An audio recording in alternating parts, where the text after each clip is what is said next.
Yes, I am, Brother Eric. Thank you so much. And welcome everyone to another Global Harmony House Thursday evening insightful conversation. And I'm happy to see some new names on our list that welcome. If you've not been here before, welcome. And hopefully you'll join us again. And I know I see some names I am familiar with, so welcome back. Tonight is a very special night, but I must say, the quality, if you will, of our Thursday conversations never cease to amaze me and please me. So hopefully you feel the same way and you'll keep coming back. So this month, it is the month of August, and it's a very, I love August. It's my birthday month, if you must know. And I always felt that it was a very special time because I always thought my birthday was very special because it's 8. The number 8. And if you know 8, and I never understood this actually until I got older, and then it was confirmed, if you will, by the Brahma Kumaris, my study with them. 8 is eternity, infinity. And I always felt that my birthday was special. Not that they're special per se. I mean, my days are very quiet. The only thing I do, I don't go to work on my birthday. And that's a long superstitious story that was told to me many years ago, which I'll talk on another time. But I don't try not to go to work on my birthday. That's the only thing I'm superstitious about, because I was told there was a curse. I used to be a town clerk, and there was a curse on town clerks if they worked on their birthday. And me, the stubborn one, always said, well, really, that's ridiculous. I'm going to go to work. And I went to work, and it was one of my worst work days I've ever had. Everything that can go wrong, to the point where they wanted to bring TV cameras in from the news to report me. It was just, but looking back, it was actually, it was funny. And as a result, I have not subsequently worked on my birthday. So I get that day off. But to celebrate August is a wonderful month because it means infinity, and it ties in beautifully with what we're speaking about this month. And that is love the way and the goal. And that means a lot too, what peace is the way, and love is the way, and that is the goal. And tonight, our subject is spiritual love, working on the inside and practicing on the outside. And if you've been here more than once, you know what that means. And we have a very, very special speaker. She's been with us before. She's from Miami, and I'm hoping some of our viewers are also from Miami, so welcome. I have a lot of family in Florida, so this is extra special. It is Veronica McHugh, and she is known better, I guess, as Sister Waddy. And let me just get her bio because I had a little technical difficulty. We talked about that before. Please forgive me, because it's a very special, it really captures Sister Waddy. Okay. So Sister Waddy, as you know, is the in charge of, I want to say, she's originally from Ireland, which is extra special because I'm from Brooklyn, and anyone who's not from anyone who speaks not Brooklynese is very special to me. So just to hear her lilting voice is very special. She's been studying and teaching meditation with the Brahma Kumaris for over 45 years. So she is quite seasoned at this. And as I mentioned, she's originally from Ireland and currently based in Miami, where she is the director of the Brahma Kumaris in Florida. And in her session, she shares, and this is especially important, I know, with the people that are regulars with us, we're always looking for practical experiences. How do we apply this to our own lives? And it's enriched with deep reflection and understanding. And she offers, and you'll know this, that sense of hope and uplifting and that warm feeling as we are all travelers on a spiritual path. And I know this will be a very special subject. And again, and I have some questions already because I've had some test papers this week. There's one test paper now, the phone, which I'll mute myself in a minute, but practicing on the outside. How do we keep that spirit and that goodness on the inside by practicing in our world? So thank you so much for joining us, and welcome, Sister Waddy. Looking forward to hearing all about you. Thank you. Thank you, Michelle. Om Shanti. Good evening, everyone. Let me go to the gallery, so I'm not just looking at myself. So feel free to put on your, or come off, put on your cameras so that I feel I'm not talking to myself. Although usually when we are talking, mostly we're talking to ourselves. But sometimes it's loud enough that others can hear it too. And maybe there's another truism in there that even though I'm in the speaker's chair this evening, I probably am not going to tell you anything that you don't already know. You may have forgotten some of it.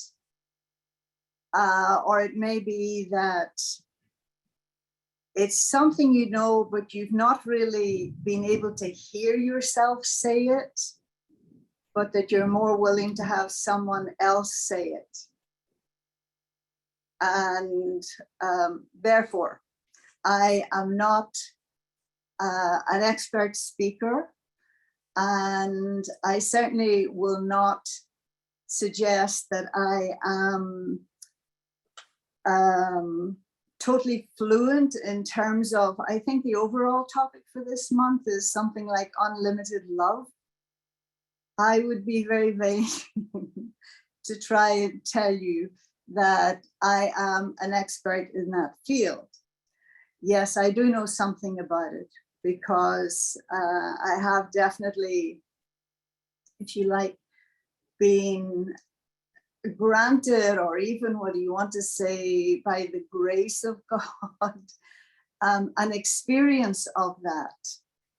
And that has become such a central part of who I am, in that experience. I'm not sure what this is.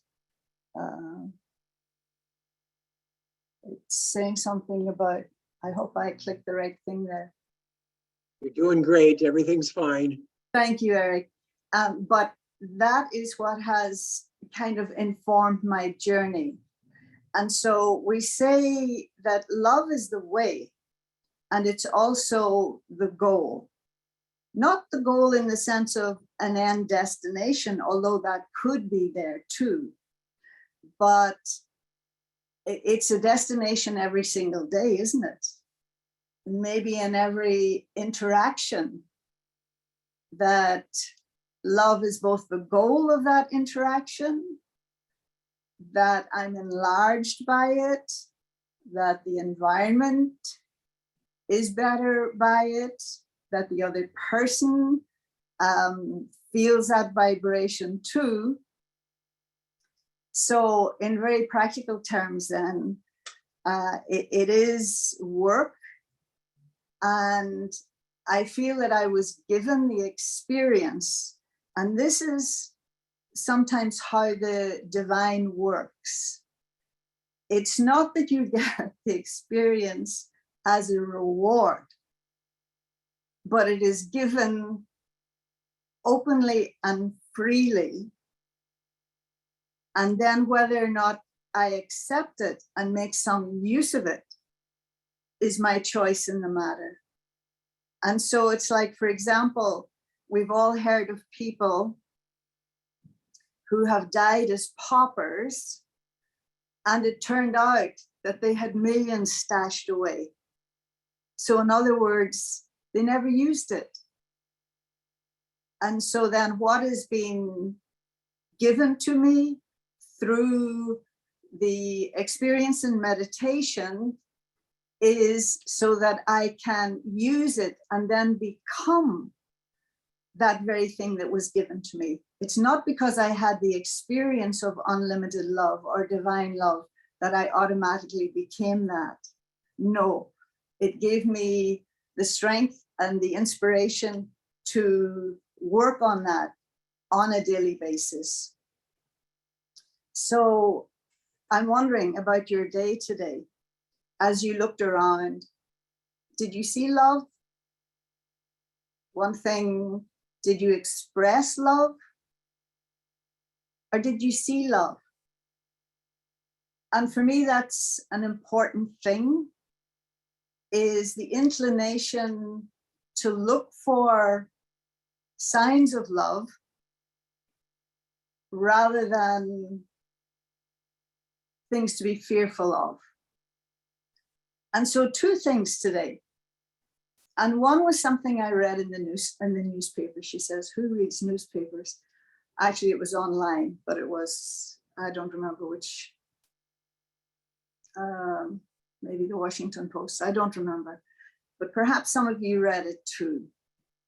And it really struck me as the expression of a kind of love that for me is nothing less than heroic.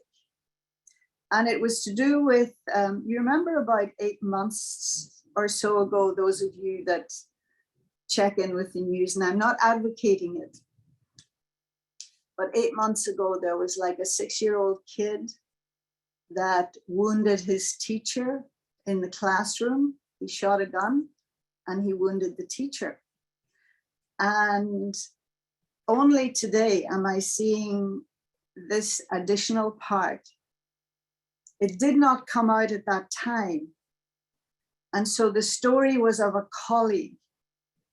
And the colleague, she teaches reading, I think. And this young boy had been at one point her student, or was maybe still her student. But on that particular morning, she had passed him in the hallway, and she simply gave him the advice with a big smile, make good choices today. And I think that's a good piece of advice for all of us. Make good choices today. And so you choose love or not. So as she's heading down the corridor, she heard the shot. And then the door flew open and all the kids screaming came tumbling out. And the teacher, whose hand was severely wounded. And so what did she do? Did she run with all the rest of them? No. She calmly walked into the classroom. She had no idea what had happened. And we know all these incidents of late with shootings in schools. And she walked in, and there was the young boy, 6 years old, standing perhaps at the back of the classroom with the gun at his feet and his arms folded, and instantly admitting that he had done it, you know, with some pride. And again, what did she do? Normally you would think a shooter, restrain them. She walked up to him and she took his hand and she walked him back to the front of the classroom, and she calmly sat down and she called 911.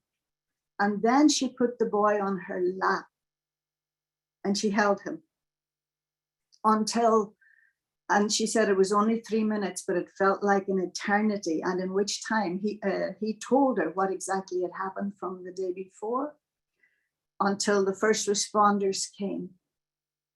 And her reason for not having shared this before was because it wasn't about her. It was about her colleague and the terrible thing that had happened to her colleague, who did not, you know, do anything to have that situation. And the whole thing of her colleagues dealing with it, her healing from it, etc. And it's only at this time that it has become public that this is what she did. And so that really struck me as a very heroic form of love. Would you see it in the same way or not? No, not seeing any heads nodding. Anyway, I did. The other thing this morning, which was here in the classroom, doing meditation this morning. And it was a practical situation that was in front of my eyes, and to do with someone whom I've known for 35 more years, closer to 40 maybe, an excellent teacher. But the thing that always defined her in my eyes, and to which I would bow, was her deep love for God. Such love for God that not only in terms of the obvious expression, the life that she led, but also the service that she did and how she interacted with others. And now, being elderly, her mental faculties are somewhat compromised. And so it's just fascinating for me to see how, even though that is her situation now, where it would be easy to say, well, they're of no use anymore, but the love that surrounds that person in very practical ways of caring for her, looking after her. And even though, as I say, mental faculties have been compromised, yet the essential character of that person is still there. She's more than her brain, which is compromised. But the awareness in the meditation that if there is that deep love for God, that surrender to God, then there will automatically be love from human beings, and that you don't have to worry about anything for yourself. It's like everything, even though you may have karmic situations, but that you will never want for anything, that there will always be help, there will always be support. Now, the other thing that happened this morning, I've had a very eventful day. Okay. And we had some people for breakfast, our regular students and teachers. And so I was asking them what their experience was, and how their views on love might have changed since following this path of meditation. And it was very interesting because everyone's different, you know, we're all the same at one level and we're all unique at another level. And so the person who is newest to the meditation said that what she was now looking at, and she had not considered before, that love, as we're kind of taught it or thought about it, that it was filled with a lot of expectations. Someone else said a little bit in the same vein, the awareness that the love that they had formerly thought was love was all transactional. You know, you do for me and I'll do for you. And then where there's the expectations, well, it's a given that there's going to be disappointment.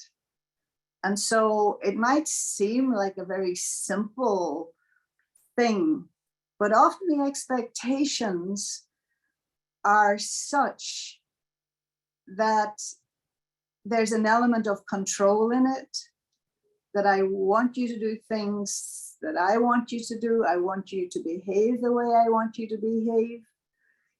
And so it's like trying to arrange the world or people in your world so that you can be comfortable, you know. And it's almost like as if you don't want them to challenge anything in you that you haven't yet accepted in your own self.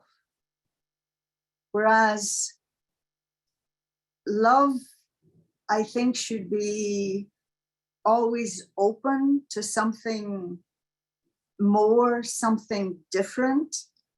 You know, it's not about loving what you know, but sometimes the unknown, that which is very different from your usual perceptions, that's what's sort of inviting you to increase your love, because there's always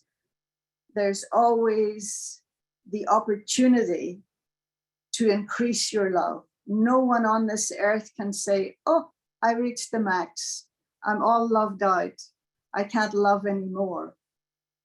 But sometimes it's a little bit like that, actually. where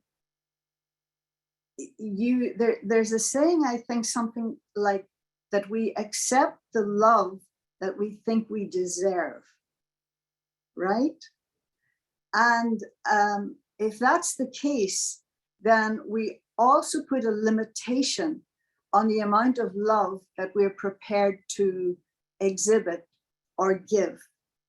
It's like, I've shown you enough patience, I've shown you enough understanding, you know, I gave you this, this, and this, finish, you know, and it's not coming from a place of wisdom, you know, that knows that, okay, something has run its course. But it really is at one level telling yourself, this is as much as I can afford. I'm only good for this amount of love or patience or tolerance or anything else. And then one of the other sisters said, which I thought was interesting, that love is not always lovely. I thought that was kind of profound, and I'm not sure that we got to the point of understanding completely what she meant, but my interpretation of it was that love will challenge you. Now, do you want to be loved, or do you want to love? And for my own self, this question of what's the difference? Because again, traditionally, we're looking for somebody else to provide the love, to be the love that we're yearning, longing for. And so I had this image in my mind, you know, we're going back a very, very long time ago, that, you know, someone would come along and, you know, forget the tall, dark, and handsome bit as a requirement, but it's that person would see me as I truly was, that they would recognize and be okay with my defects or my deficiencies, and that somehow they would also be able to help me to change them. Is that a big ask from a human being? Because most human beings are in the same place that I was, you know, and I didn't realize until following the path of meditation that what I was looking for, who could do all those things for me, you know, and of course not expect anything in return. You know, I hadn't even got to the point of saying, you know, you're going to do all these things for me. What am I going to do for you? You know, what are your wants and needs? But the realization that really, truly, it was only God that could do that. It was only God that could know me as I truly am and continue to love me despite my defects, despite my own lack of love, and would continually encourage me towards that stage of love by which those weaknesses in me would begin to reduce and even be transformed, right? And so, you know, to say what love is, I mean, we all know what lovely is. We all know what loving is in terms of, you know, something we witnessed, a loving act, etc. But love is kind of our DNA. And so it's not so much about a journey towards it or a pilgrimage. I feel that my pilgrimage ended when I came here, but rather it's about knowing that it is part of you, and then how it went awry, how I traded it in for something of an inferior caliber, and how now to have the trust in it again and begin to reawaken it and massage it into its fullness, in a sense. And of course, we're being asked to do it. It would be easy to do it, might be easier to do it if you're in an environment of love and beatitude and beauty, etc. But that's not the dimension we find ourselves in. We find ourselves perhaps in an ugly world, in something that's almost everything that we wouldn't want it to be if given a choice. And yet it is those very things that, in their loving of them, despite their lack of love, that I will be increased, that the love in me will increase. And one of the things that's very useful for me is to see others, even whilst appreciating their uniqueness and their individuality, but they are also every single one of them is some aspect of me. And to the extent that I reject you, I'm rejecting something in me. You know, this idea, of course, of, you know, the mirror image type thing. And so it's like, if I'm not always moving towards, in my awareness, being loving, and I can find many reasons not to be, then you're going to be confronted with something that's very dense and very hard and very difficult. You know, whereas when there's always the move towards love, even not fully comprehending it or in the fullness of it, you're attracting a different kind of a flow. And so it's kind of like an expanded awareness and this thing of no resistance. Because if you're resisting something, you're going to have to confront it.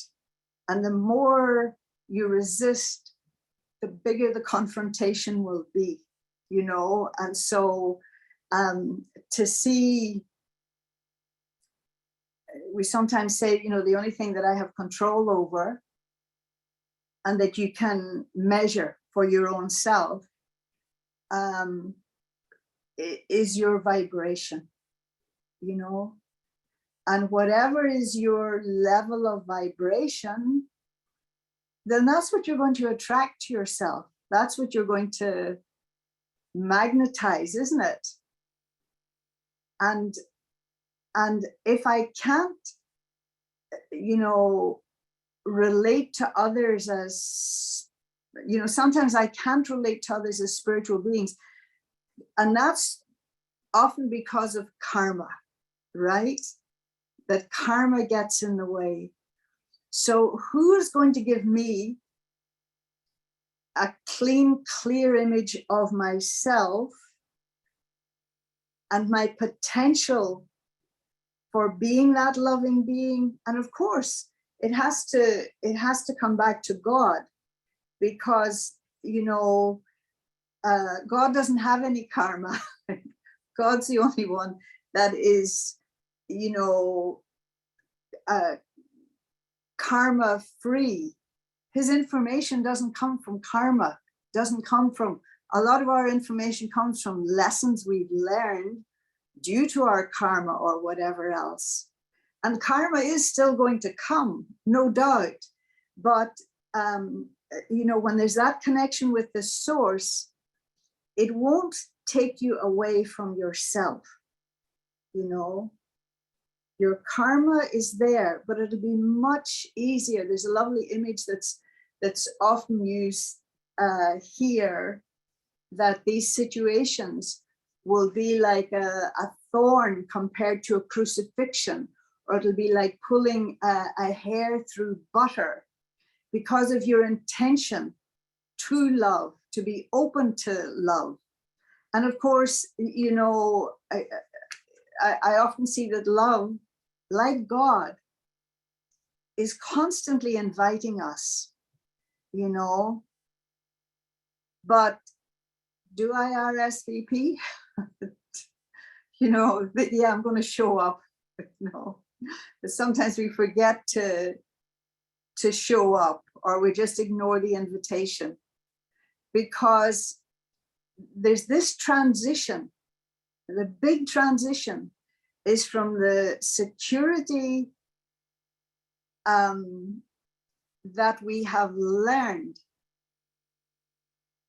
from our ego.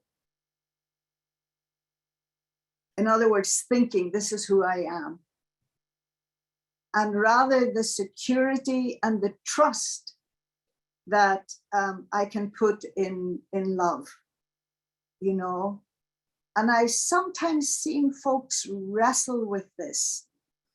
And I know it's a long journey in a sense. It's a process, even though the love and the fullness of the love is there and available to us. But I don't yet trust it, because sometimes I've been hurt, or I think I've been hurt by love. But it really wasn't the love that hurt me, and what the hurt could have been more from was the lack of love. You know, and I wonder, is it possible, you know, to love without having been loved? You know, think about all those stories you've heard of maybe little children that are abandoned in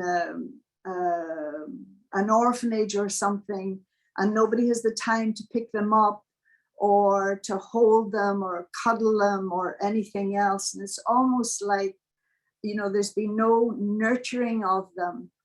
And that, you know, even though it's a little body, but the soul is still there and it's still having an effect.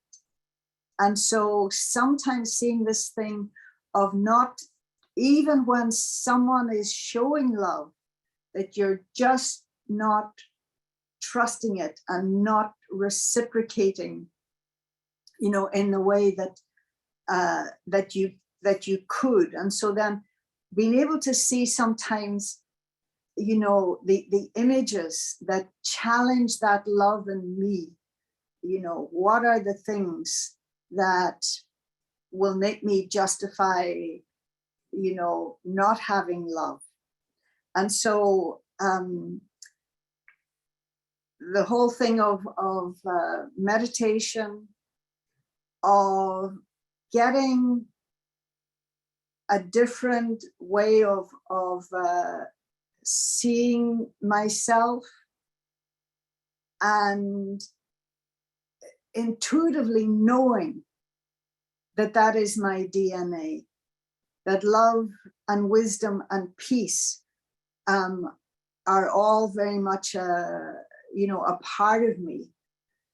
And so then this thing again of seeing others, it's like, sure, everybody likes to think of themselves as being good and kind and maybe even holy. But, you know, it's almost like whatever is in the universe, whatever is in the human condition, because we are part of it, you know, we've helped, even though we might look like the good guys at the minute, but we have been complicit in bringing it to this stage of degradation, you know, maybe not in terms of that I did something horrific, but it's this acknowledging that you have the potential to do those things. I remember many, many years ago, way before I got involved in spirituality, and I thought of myself as a pacifist. And then something happened. I'm not going to bore you with the details because it was to do with the place that I'm from. and a particular incident. And really the feeling that was in me was that it's unthinkable now when I look back at it, but that there was such an anger and such a rage, and it wasn't against one person in particular, but the feeling was that if someone of that organization or whatever had presented themselves at that moment, and if I'd had a means to hurt them or harm them, I would have done. And so in recognizing that I do have every human tendency in myself, from the highest to the lowest, then it makes me able to kind of acknowledge others and know that they are not that one isolated experience or expression, but they too, like me, have within them that place of love and of peace. And so I saw that as that example in that teacher, that was, that she came from that place. It enabled her to see something in that child that must have been terribly harmed at some level of its existence, maybe not in this lifetime, because it's not about putting blame on the parents, but in some lifetime that it brought that rage and that violence with it. So, there's another expression that I don't know who said it, that you can, that it is more painful to stay tight like a bud rather than to, change something and have yourself open up, but there's a point where it was more painful staying in that old paradigm, that old habit, but that you risk, because you're moving from ego, from who you thought you were, to being who you truly are. And it can seem like a big, big gap, but it's like the love is waiting for us. You could say that the Supreme is waiting for us. And I reference this many times, and it was one of my realizations about the one that we refer to as the Supreme, that light, that being of light, that it's not generally a quality that is associated with the God of, different faith traditions. But for me, it's the foremost one. And then by extension, should be the foremost one in me too. And it's not the love. It's an aspect of love, but a very manageable aspect of love. And that is respect. God has a great deal of respect and will not come uninvited, will not come until you're ready to receive him. And I feel that the first gift that God gives us through the meditation, through the information he has, which, as I say, is not based on karma, he gives me back my sense of self-respect. And so then this thing of beginning to have love for your own self, not by comparison, but that this opening then of the bud. And I have to say, it's something that, in the situation I find myself, seeing many, many people approach meditation, and then the honor, if you like, of being able to, at some level, participate in their journey, but more especially to watch them grow And the growing, it's not that they've needed anything from me. I just get to be the watcher, which is very nice. It's really about their relationship with that source of energy. And what I watch, and is so, so beautiful, is to watch souls grow into themselves. You know, to be really comfortable with themselves. And then meeting these challenges that before they maybe wouldn't have had the love to put into it, or to see it through different eyes. So that's just, you know, and this whole thing of like a loving attitude. Are you doing it for somebody else? No, you're doing it for yourself. It's your increase. And again, something that I say many times, that at the end of the day, what needs to be loved is that which is ugly. Love doesn't need love. Love manages quite nicely by itself. You know, that which is beautiful doesn't need to be loved. It just automatically exudes and everybody feels it. And so not a question of the ugliness in the world. It's going to happen anyway. It's not even about the ugliness that we sometimes witness in each other's interactions, but it's even being able to observe these things in my own self and to love them, you know, that I have this weakness or whatever, but sometimes the fear, and then we try and suppress it and we try and hide it, and you know what, it's just gonna come back bigger the next time around. That's very often what karma is about, you know. It's not I was the bad guy, but it's my refusal to look at something, you know, that okay, and I'm sure we've all experienced it, and I certainly have, and it has amused me, where even you will present to the world that this is your quality, this is your finer character, and then you realize it was hiding something not so pretty. But when you realize it, it makes you laugh, because it's kind of like saying, okay, I'm ready to admit it. Now we can be done with it. I recognize that, whereas before, I couldn't even look at that frailty in myself. I had to gussy it up and put some decoration on it and make it look very nice and present it to others as, isn't this my nice quality? And then seeing that, you know, and so that you're able to love that too. So the whole thing of us, I think it's clear that you have to love where you are before you can move somewhere else. Yeah. And this is the journey. Love is absolutely the way, the only way.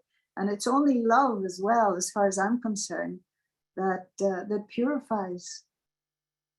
Purity isn't the purification, but it is love that purifies things. Yeah, restores them, brings them back to what they were in their truth and in their purity. Okay, I think that's enough, no? That's a lot to unpack. You've given us a whole suitcase tonight. So I'm going to unpack a little bit. And I just want to ask Brother Eric, should people put in the chat, is that best? How would we, because I know Sister Waddy wanted some, you know, like Q&A with the audience. What would be best? Should they put it in the chat, and then we could see if they can open up, you know, if you have any questions or any comments, please put it in the chat to start. And it's possible. They can chat, they can talk, they can dance. We are welcoming everyone because we have a loving attitude. There you go. Okay, so maybe we could start with, you know, some chat, and then in the chat, let's see. Oh, well, you know, let's start at first with thanking Brother Eric. I'm going to thank Sister Waddy in a minute, but for that beautiful video. because I'm going to show the love. You know, we've been so overrun with so much sadness, disaster. You know, you talk about, you know, I was a little surprised, Sister Waddy said you read the newspaper, and I read the newspaper. My life not actually the newspaper. Well, news, you hear the news. And I think as a human, you know, sometimes I hear, oh, I don't listen to the news, I don't look at the news. And I connected because I do, you know, part of my work, part of who I am, I look at the news, but I wanted to thank Brother Eric for pointing out the beauty, you know, of Maui and how it's suffering now, and to ask us to, you know, just contemplate the beauty of the island. And I'm looking at Sherry with her beautiful, when Sherry goes on, I can go to the beach whenever she's here. And Sherry's also from Florida, Sister Waddy. So she's in Orlando. So she's a Floridian like you right now. Right. But I wanted to, there were a couple of things, you know, to unpack, a few things. First of all, you were so articulate in explaining a subject that to me, love in a lot of ways in human terms is ineffable. It's hard to describe. It's you know, some of the most important things, it's hard to put into words. Their feelings, their emotions, they're so deep. And you were quite articulate, almost like poetic in prose, poetic prose, so to speak, in describing what love is. And you gave a lot of different things to think about. And one of the things that I thought of was when you mentioned, why not love? And here's my question, why not love? Why isn't it always the answer? You know, when you think how simple it is, when you're presented with a problem, and this goes, you know, I'll talk about myself, why isn't love the first thing that pops into your mind? And then I thought, well, you can only give what you have. So if you don't have it, and you know, case in point with that little boy, it could have been from a long time ago, could have been from this birth. If you don't have to give, if you're presented, it's most difficult to give something you don't have. So I thought that was most profound, you know, when you had said that. And I thought, why not love? Why isn't that the automatic response? And I thought, well, being a human is hard. It's hard work to be a human. The longer I live, the harder it seems. I think, yeah, as I say, we live in a material world, but the soul, this is not the soul's natural habitat in a manner of speaking. It has been very, very long time. And so then the need to reorient by going into that realm or dimension that is other than this one. Because you're not going to find the means here. And so, you know, that old expression of, you know, as above, so below. And so that idea that by kind of detaching, if that's not too strong a word, but just stepping away from what you think you know, which is this reality, and permitting yourself to be in that other reality, you can see it from a different perspective. And also that in so doing, you're automatically increasing. It's like you're filling your gas tank without even thinking about filling it, you know, and you're not even having to pay anything. And so that when you come back, it's with you know, a different vision. And I was, you know, when it comes to, of course, we all know how many songs there are that all have love in the title. And one of the things for me, one was, you know, I want to know what love is. And so that thing of, and do I want, am I looking to be loved or am I looking to love, you know? And then for me, the line from a song that really was so profound. And I'm thinking, you know, the Beatles were very wise, very wise. Whether they knew it or not, but was the line that, and in the end, the love you take is equal to the love you make.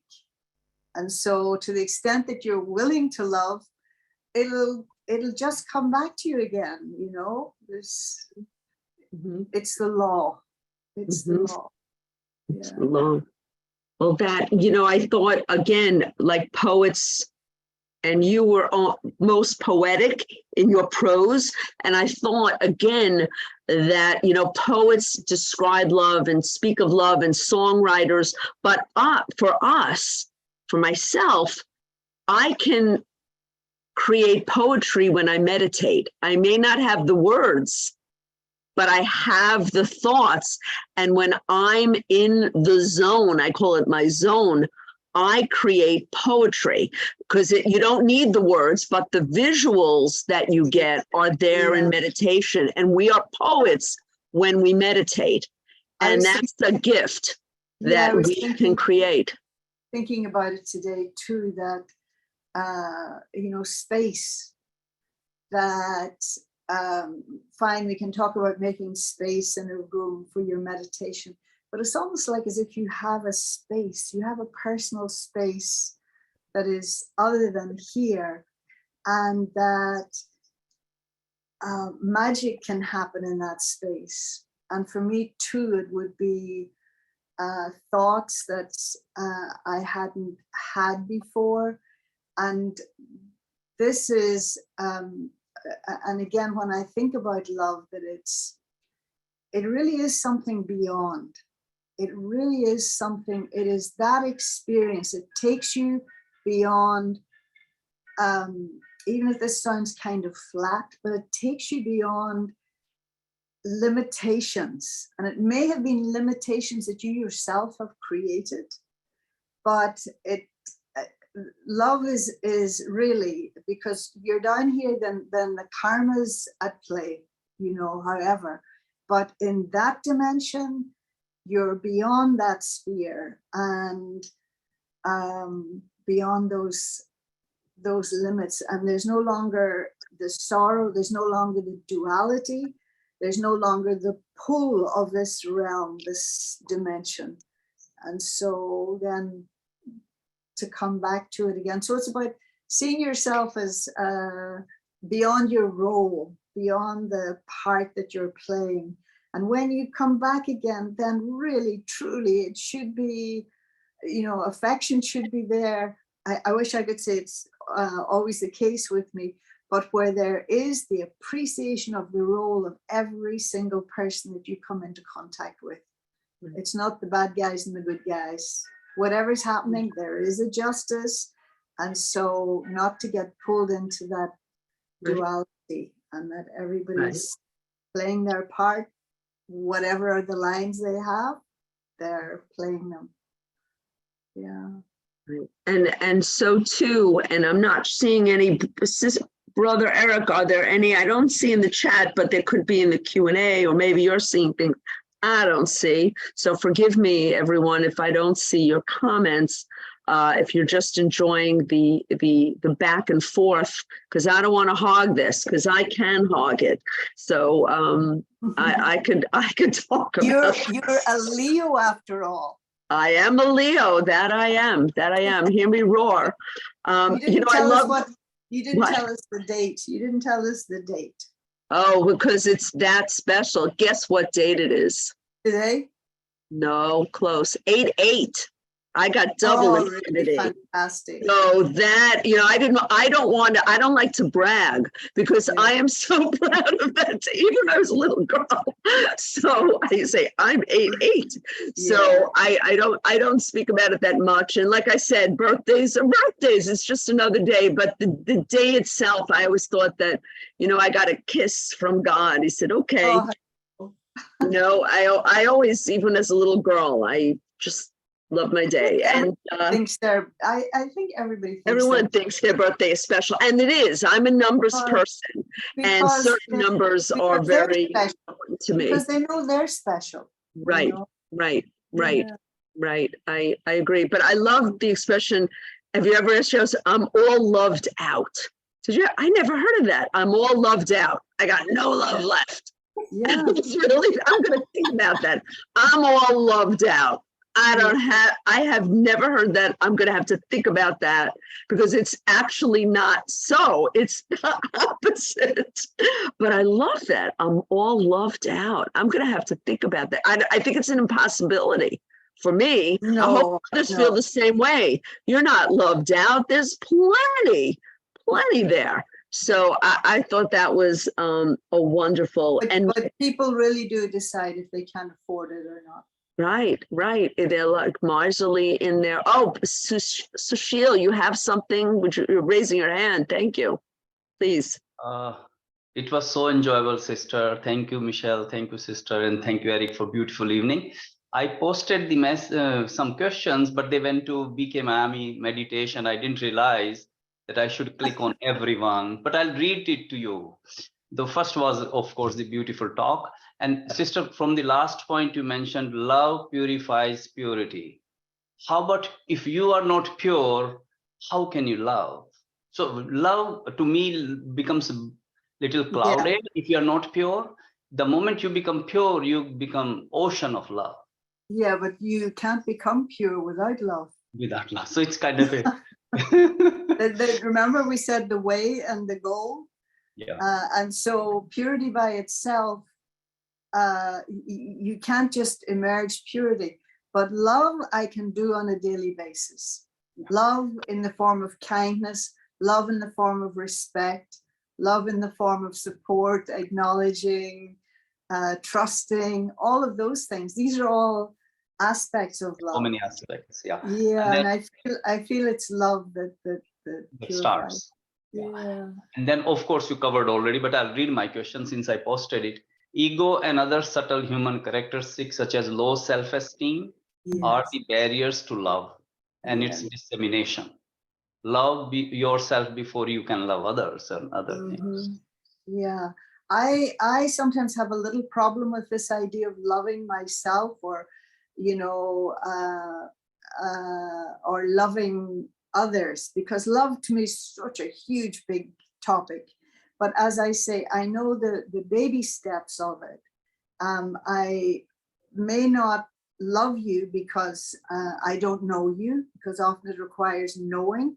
And so the love is despite what you know about someone, right?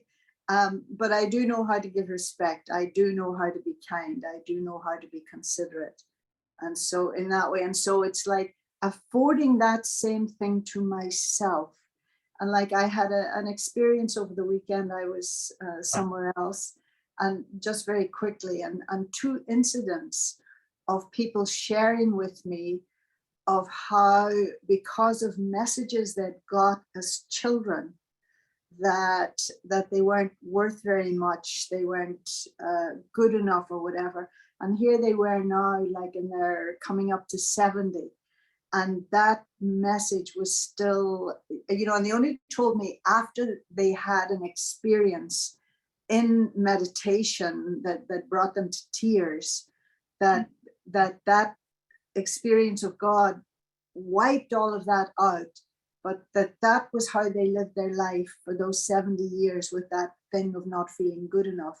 And the other person, a little bit similar, but was when she did anything wrong, and of course wrong as dictated by society or religion, etc., then how she would beat up on herself, how she would, and the kind of words that she would talk to herself with, telling herself she's stupid, she's no good for anything, she's worthless. And that kind of language that you would not use with another person, and yet you will subject your own self to that. Yeah, so the meditation and God's vision on us and for us changes everything. We do have a question. We can take one or two questions, because we do have to get in a meditation, and the hour is getting late. So I'll make one comment, that the sun does love everyone on this planet. The sun is non-discriminating, loves everybody, and doesn't expect anything. It just shine. Yeah. Right. And yes, thank you. That's good. That's good one. And we do have a question, and it's one that we've heard before, and it's an important one. How do you can you cure low self-esteem? Yeah, this is, one thing that's for sure for me anyway, from my perspective, every single person on the planet is deficient in pure self-esteem. And I'm talking even about people on a spiritual path. I'll speak for myself, I'll speak for everybody else. And it might be to different degrees with everyone, but please don't feel that you're the only one. At one level, I feel that is the only problem, is low self-esteem, or the flip side of it, which is arrogance, which thinks you're better than somebody else. But it was only because you had low self-esteem that you then went in the opposite direction, because we're all like pendulums, we swing. And so when you told yourself you weren't worth very much, then you orchestrated this sense of yourself from the point of view of ego to make you feel like you're better than somebody else. That's not self-esteem. That's maybe even at some level, it might even be worse than low self-esteem, but they are two sides of the same coin. And so again, I can only say, the meditation and the information that comes from the Supreme, redefining you, understanding you, never making you feel guilty, telling you, child, it's not your fault. I understand, come, just like that teacher put the child on her lap, even though what he'd done was horrendous. And God's kind of like that with us too. It's kind of like, come, let me tell you who you really are and of my love for you. Yeah. Lovely. That's lovely. Thank you.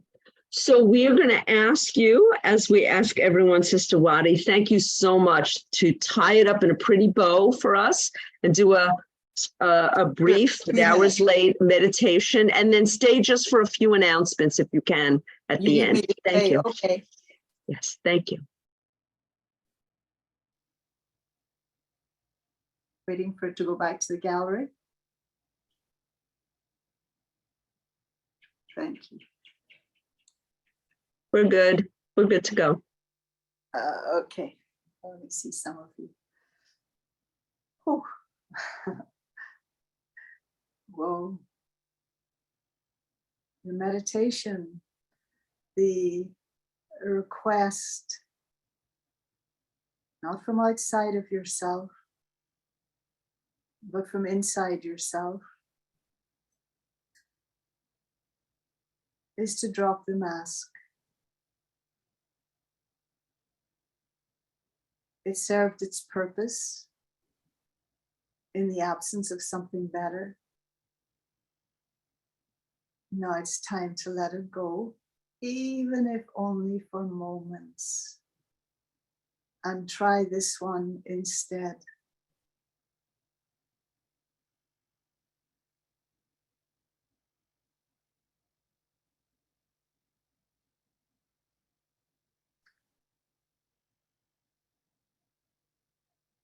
And just with the thought,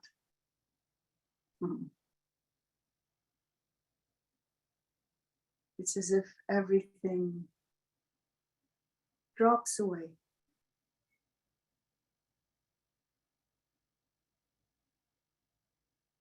And then releasing the baggage.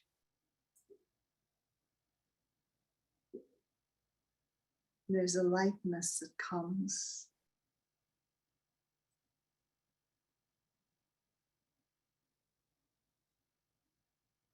Like a balloon. I float.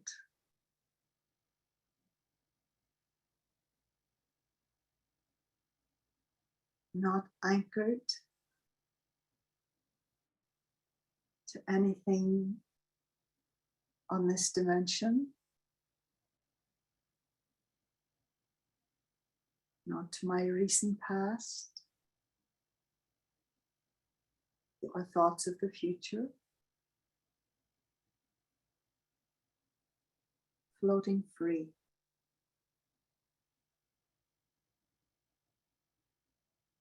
being carried gently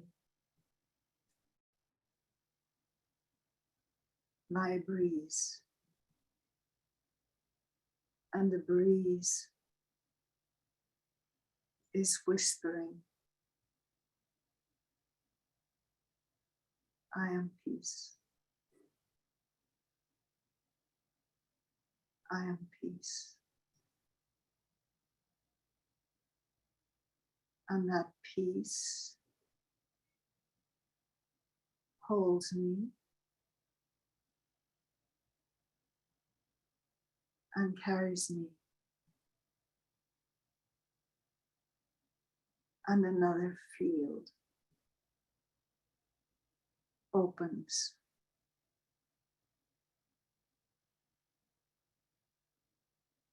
As if from above me, yet in front of me, rays emanate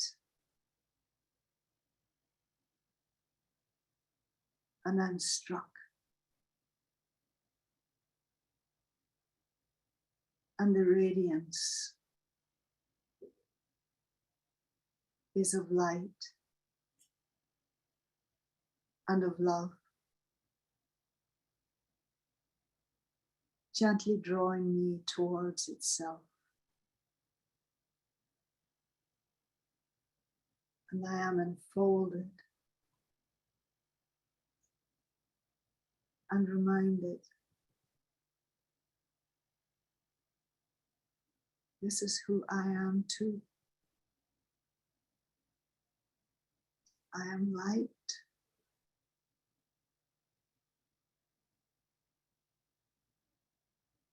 I am love.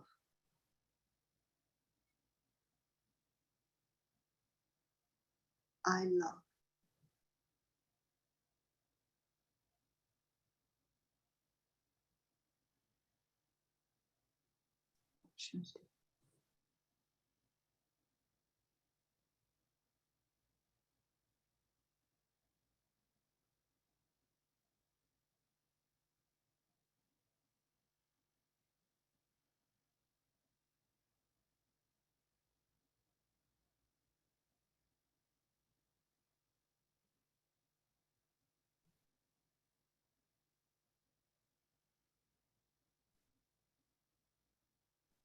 Thank you, Sister Waddy. Pleasure. Thank you. It was lovely. It was like a rose that opened in front of us, and you were allowing us to smell it and to pick it and still keep it alive. I always say, love is a rose, you better not pick it, but you let us pick it and keep it and treasure it all the whole time. So thank you so much for a beautiful, beautiful evening. And Brother Eric, always thank you for guiding us through the technical, and all of you for joining us. Just a quick announcement, next week, we are going to have the power of pure love, and that's going to be with Sister Kamla. And that's going to be wonderful. I want to give one more shout out. The end of the month, August 31st, that's in two more weeks, we're going to be having a hybrid, meaning not just virtual, but live too. We're going to be back in Harmony House for a special evening. If you got to see Peace in the Park, we're going to be doing a follow-up to Global Harmony House's contribution, which was really incredible. It was about becoming having a peace embassy. It was wonderful. So this is a follow-up. We're going to be inviting guests who had been part of it. It will be, though, in Manhattan Center. So if you can't be in Manhattan, if any of you have access to Manhattan, we'll be at the Manhattan Center on August 31st only, but it will be virtual as well. If you can't get to Manhattan, I will be live there in Manhattan, but all of you can watch it, and it should be very, very fascinating. This is going to be a project that we're going to be doing through the year, and we're going to be calling all peace ambassadors, because Sister Janti reminded us we are all peace ambassadors. And we set the tone for the world. So with that, I thank you all for being here, and we will see you next week. Same time, same back channel. So thank you again. Bye-bye. Om Shanti. Om Shanti. Bye-bye. Thank you. You all appreciate it, Michelle, Waddy, everybody else. Thank you, Eric. Take care. Bye. Bye. Thank you. Thank you for your comments too. Thank you, Michelle. Thank you. Shanti, thank you, beautiful. Shante, beautiful, beautiful evening. Thank you for being part of it, all of you.